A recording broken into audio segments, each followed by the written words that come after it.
егер де үмметіме ауыр болмағанда, түннің ішіндегі ең соңғы бөлігіндегі 2 ракағат намазды парыз етер едім. Бұл қай намаз?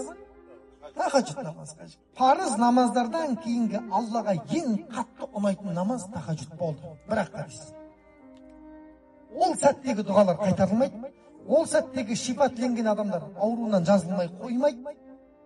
Тахаджудтың уақыты қажекелер, бұл патолог. Тахаджудты кім болса сол оқи алмайды, тек Құдайға ғашық жандар ғана оқиды болды. 1000 рет оққың келеді, ішінде ниетің бар сияқты тахаджуд оқу керек. Тойып алғансың тахаджуд туралы хадиске, бірақ не оқи алмайсың. Неге? Өйткені жүректегі махаббат тахаджуд оятуға жетпейді. Аллаға деген махаббат. Мына жерде айтып бір-біріміз сөйлеп кеттік, тахаджудке деп жүрміз ғой. Ертең жалғыз өзіңіз қалған кезде, кімнің тақуа екендігі жалғыз өзі қалған кезде білінеді қажекелер. Кімнің Құдаймен байланысы қандай екені жалғыз өзі қалған кезде белгілі болады.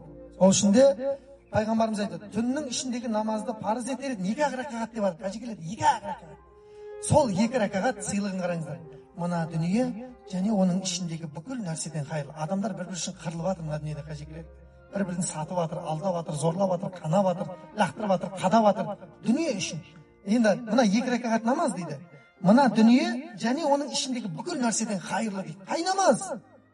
Түндегі 2 ракағат тахаджуд намазы.